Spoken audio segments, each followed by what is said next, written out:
ये check post है जी। तो यहाँ चेक पोस्ट के पास आकर लोग शाम को शराब पीते हैं। फोटोग्राफर्स नेचर को कितना नुकसान पहुंचाते हैं ये किसी से अछूता नहीं है।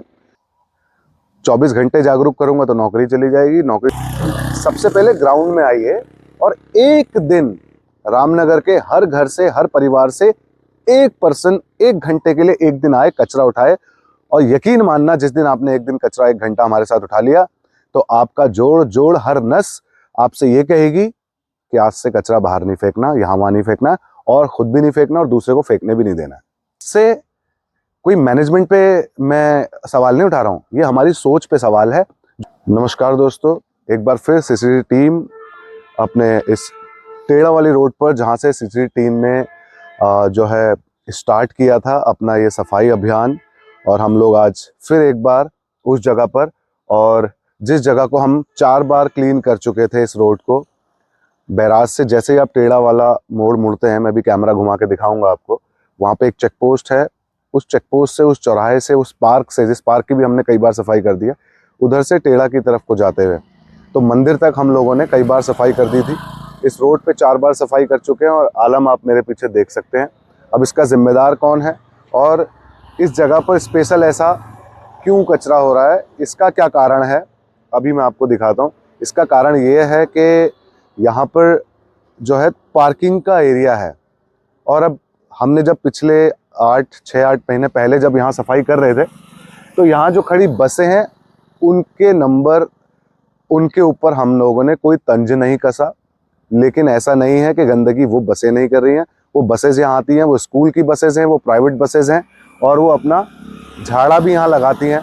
जैसे पार्किंग में झाड़ा लगाते हैं, ऊपर आमडंडा पार्किंग में हम लोगों ने आपको दिखाया, सभी पार्किंग्स का यही हाल है। चाहे वो पब्लिक पार्किंग हो, चाहे वो प्राइवेट पार्किंग हो, लोग उसको कचरा घर बना देते हैं। अपनी गाड़ी झाड़ दी, अपना पल्ला कटा, 50 रुपये पार्किंग देने के बाद उसके बाद भाड़ में जाए। और मजे की बात यह है 50 रुपये लेने वाला भी उस पार्किंग को मैनेज नहीं कर पा रहा है, जबकि वो पैसा ले रहा है। तो अब ये कौन सी जगह है, एग्जैक्ट क्या लोकेशन है, मैं आपको दिखा रहा हूँ, और हालात ऐसे क्यों यहाँ हो जा रहे हैं, क्यों हालात यहाँ ऐसे बन रहे हैं। तो ये देखें, ये जगह है टेढ़ा रोड, जो टेढ़ा गांव को जाती है। ये वो बसें हैं, देखो कौन सी बस कचरा फेंकती है, कौन सी बस नहीं फेंकती, ये मुझे नहीं मालूम, लेकिन यहाँ बसें लगती हैं। यहाँ शाम को शराब पीने वालों की गाड़ियाँ लगती हैं, ठीक है। तो यहाँ पे आप किस टाइप का कचरा है ये भी आपको देखने को मिल सकता है। ये देखो किस टाइप का कचरा है, और ऐसा भी प्रतीत होता है कि ये डंप यार्ड है। और मैं तो अभी यहीं दिखा रहा हूँ, जब ये यहाँ पे इतना है और ये सड़क है, लेकिन उस तरफ बहुत बड़ा डंप यार्ड है पीछे। क्यों ऐसे होने दिया जा रहा है, जबकि यहाँ से 2 किलोमीटर आगे चेक पोस्ट है, और ये तो बिल्कुल हम चेक पोस्ट के पास ही खड़े हैं। ये चेक पोस्ट है जी। तो यहाँ चेक पोस्ट के पास आकर लोग शाम को शराब पीते हैं। फॉरेस्ट चेक पोस्ट है और गंदा फॉरेस्ट ही हो रहा है यहाँ पे, ठीक है। जानवर ही आके ये गंदगी खा रहे हैं, जानवर ही आके जो है बीमार हो रहे हैं। और यही जो कचरा है धीरे धीरे धीरे नीचे कोसी नदी है, वो देखिए, ये सामने नदी भी दिखाई दे रही होगी। धीरे धीरे हवा आंधी के साथ, समय के साथ ये कचरा नीचे नदी में पहुंच जाता है। तो हम अगर कचरा उठा रहे हैं तो कब तक उठाएंगे भाई। और अगर आपको ऐसा लग रहा है, और आपको अगर ऐसा लगता है कि हम क्या नाम है, आप लोग ऐसे ही फेंकते रहेंगे और हम उठाते रहेंगे, तो ऐसे हमारा रामनगर कभी भी साफ नहीं होगा। विश्वास मानिए, आपको कचरा फेंकना रोकना है। और हम लोगों का जो एक्चुअल में जो मोटिव है वो भी यही है कि हम आपको जागरूक करने का काम कर रहे हैं, रामनगर की जनता को जागरूक करने का प्रयास कर रहे हैं। और आपको ऐसे वीडियोस से सीखना है कि, और देखना है कि आप ये क्या कर रहे हैं। यहाँ ऑलरेडी कचरा पड़ा है और हम फिर से गाड़ी यहाँ लगाकर शराब पीते हैं और सोचते हैं इतना कचरा तो पड़ा ही है, थोड़ा और डाल देते हैं। तो ये सोच बहुत ही संकीर्ण सोच है, बहुत बुरी स्थिति है। अच्छा, हम पैसा मांग रहे हैं किसी से, कुछ मांग रहे हैं किसी से, 8 महीने हो गए, किसी से कुछ मांगा, किसी से कुछ कहा, आपको तो आके मदद करनी चाहिए। मैं एक होटल में नौकरी करता हूँ, मैं अपने तनख्वाह से थोड़ा पैसा बचाकर ग्लव्स खरीदता हूँ, मैं गार्बेज बैग खरीदता हूँ, मैं ये जो माइक सिस्टम अभी आप देख रहे हैं मैं ये खरीदता हूँ, जिस ट्राइपॉड पे इस समय मोबाइल कैमरा लगा है मैं वो खरीदता हूँ। और फिर मैं चाहता हूँ कि मैं जनता को जागरूक करूँ। 24 घंटे जागरूक करूंगा तो नौकरी चली जाएगी। नौकरी से जब जब समय मिलता है, छुट्टी मिलती है, टाइम मिलता है, तो हम इस सामाजिक कार्य को कर रहे हैं। पिछले 8 महीने से कर रहे हैं।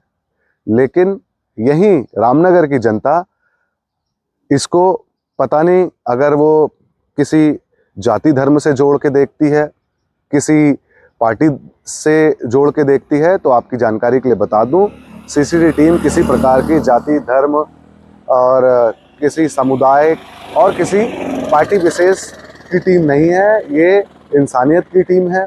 ये रामनगर के नेचर लवर हैं, असली नेचर लवर हैं। फोटोग्राफर्स नेचर को कितना नुकसान पहुंचाते हैं ये किसी से अछूता नहीं है। फोटोज़ के लिए वो जानवरों को कितना परेशान करते हैं ये किसी से अछूता नहीं है। वीडियो थोड़ा सा कड़वा लग सकता है कुछ सो कॉल्ड नेचर लवर्स को, और bird watchers, so called bird watchers nature को कितना नुकसान पहुंचाते हैं आपको पता नहीं है। मतलब वैसे तो सबको मालूम है। तो असली नेचर लवर ये हैं जो यहाँ आ रहे हैं, कचरा उठा रहे हैं हमारे साथ, जो वीडियो शेयर कर रहे हैं, जो कमेंट करके हमारा हौसला बढ़ा रहे हैं। और कुछ लोग ऐसे भी हैं यहाँ जो हमें मदद भी कर रहे हैं, हमें इक्विपमेंट भी मुहैया करवा रहे हैं। कुछ ऐसे गिने चुने 2 लोग 3 लोग ऐसे भी हैं हमारे रामनगर में, जो कभी कैमरे के आगे नहीं आए, वो हमें बैक सपोर्ट भी कर रहे हैं। तो ऐसे आप भी सपोर्ट के लिए आगे आ सकते हैं। और सबसे पहले ग्राउंड में आइए और एक दिन रामनगर के हर घर से, हर परिवार से एक पर्सन 1 घंटे के लिए एक दिन आए, कचरा उठाए। और यकीन मानना, जिस दिन आपने एक दिन कचरा 1 घंटा हमारे साथ उठा लिया, तो आपका जोड़ जोड़ हर नस आपसे ये कहेगी कि आज से कचरा बाहर नहीं फेंकना, यहाँ वहाँ नहीं फेंकना, और खुद भी नहीं फेंकना और दूसरे को फेंकने भी नहीं देना। ये सीख आपको मिलेगी, लेकिन आप उठाएंगे तो ही। और एक बार फिर बता दूं कि कचरा उठाना गंदी बात नहीं है, कचरा फेंकना गंदी बात है। तो जितनी गंदी आदतें हैं ये बहुत जल्द छोड़नी होगी, वरना ढेर लगने में देर नहीं है। हमारे यहाँ ऑलरेडी कचरे का पहाड़ बन चुका है, बस हमने क्या कर रखा है, वो यहाँ वहाँ फैला रखा है। और विश्वास मानिए, कचरे के पहाड़ से ज्यादा ये फैलावा गंदा है। बेहतर है एक सामने उसका पहाड़ बना दें, ताकि उसके बारे में उसको देख के सोच सकें कि यार अब इसका क्या करना है। पूरा रामनगर, पूरा कॉर्बेट, सारा जंगल खराब नहीं कर सकते हम। एक चीज और बता दूं आपको, रिसेंटली मैं ढिकाला गया था, और कोसी तो गंदी कर ही दी है हमने, खत्म भी कर दी है ऑलमोस्ट, जो है डेट के उस पर अंडरग्राउंड होने वाली है कुछ 1 सालों में। सो फिर आप इसको दापका की तरह केवल बरसातों में देखेंगे। मैं भी ढिकाला गया था, वहां पे नदी के कुछ रिवर बेड बहुत अच्छे हैं, एकदम साफ है। हमारे नदी के रिवर बेड बहुत खराब है, लेकिन बहुत गंदगी देखी वहां भी मैंने। और कुछ ऐसे नदी और नाले जो गांव से होके जाते हैं अंदर, तो बरसात में वो सारा कचरा नदी के थ्रू अंदर जंगलों में जा रहा है। तो आप ये मत सोचिएगा कि नेशनल पार्क के अंदर कचरा नहीं जा रहा है, नदियों के थ्रू तब भी जा रहा है। तो आप नदियों को गंदा कर रहे हैं, आप अंदर जंगल को गंदा कर रहे हैं। सो टूरिस्ट भले ही सफारी के दौरान कचरा वहां नहीं कर रहे, लेकिन टूरिस्ट, ड्राइवर्स, गाइड्स, ये सब कैंपस को जरूर गंदा कर रहे हैं। और कैंपस से भी हवा चल के कचरा कैंपस के आसपास बाहरी इलाकों में अच्छे से आप कल जाकर देख सकते हैं। तो इससे कोई मैनेजमेंट पे मैं सवाल नहीं उठा रहा हूं, ये हमारी सोच पे सवाल है। जो लोकल्स हैं, गैस नहीं फेंकता, गैस को तो जबरदस्ती